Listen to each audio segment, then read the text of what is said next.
Vous écoutez Europe 1, il est 11h35 avec un peu de retard. Le journal de la santé avec Elisabeth Assayag. Un traitement innovant qui permet de lutter contre le stress post-traumatique. Explication à suivre.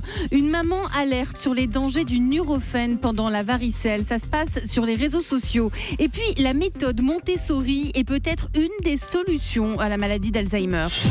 Et tout d'abord, donc, cette cure qui va être expérimentée par des médecins pour lutter contre le stress post-traumatique. Oui, le traumatisme subi par les victimes des attentats est souvent long à effacer, mais voilà qu'une cure tout à fait inédite va être expérimentée par des médecins des hôpitaux de Paris. Il s'agira d'un traitement qui allie médicaments et prise de parole. Écoutez les explications de Mélanie Gomez pour Europe 1.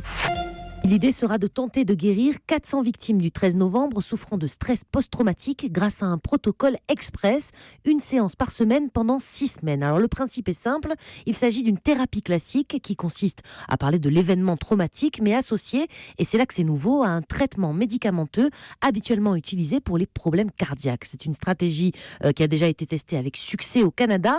En fait, la thérapie sous l'effet de ce médicament n'efface pas le souvenir traumatisant mais atténue toutes les émotions négatives, les angoisses qui y sont associées. Écoutez le professeur Bruno Millet, psychiatre à la Pitié-Salpêtrière et coordonnateur de cette étude. Nous pensons que ce médicament, en agissant sur le plan cérébral, permet de diminuer l'émotion négative, et c'est-à-dire que la personne va considérer avec plus de distance ce traumatisme qu'elle a vécu et va atténuer les manifestations de son anxiété. Normalement, un traitement classique, ça peut durer 1 an, 2 ans, voire plus. Donc l'idée là, c'est de raccourcir la prise en charge. Alors le recrutement des volontaires va commencer. Du coup, ces médecins recherchent toute personne victime de près ou de loin des attentats sur le plan psychologique. Le seul critère pour participer à cette étude est de souffrir de stress post-traumatique encore 4 mois après, c'est-à-dire de symptômes comme des réveils nocturnes ou des peurs incontrôlables dans la vie de tous les jours.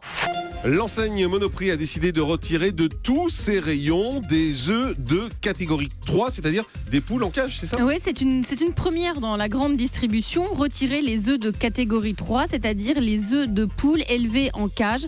C'est une première parce qu'en France, 2/3 des œufs vendus et les 3/4 de la production proviennent d'élevages en cage. Le premier antivenin contre les piqûres d'abeilles a été testé et c'est une première. Le premier sérum antivenimeux indiqué dans les piqûres d'abeilles vient d'être élaboré par des chercheurs brésiliens. Les essais cliniques ont débuté.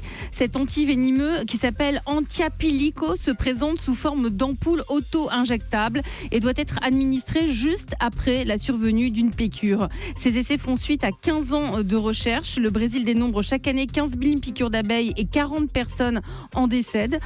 Pour les personnes allergiques, une seule piqûre peut être suffisante pour provoquer la mort, une seule piqûre d'abeille.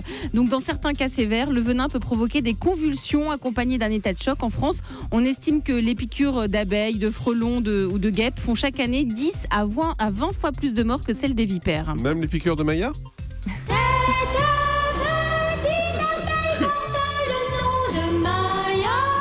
Ça me rappelle toute votre jeunesse ? Ah ouais, c'était il y a longtemps. C'est ça, j'allais le dire. Une maman alerte sur les dangers du Nurofen pendant la varicelle. Oui, c'est un petit garçon anglais qui s'est vu prescrire du Nurofen par son médecin pour soigner les symptômes de sa varicelle. Et en dehors des boutons, c'était principalement de la fièvre et des maux de tête. C'est une erreur totale de la part des médecins parce que ça l'a mené à une hospitalisation. Ce petit garçon, il était dans un état critique pour septicémie. Le petit garçon avait pourtant consulté 4 médecins différents et tous lui avaient prescrit un médicament à base d'ibuprofène. C'est un anti-inflammatoire non stéroïdien.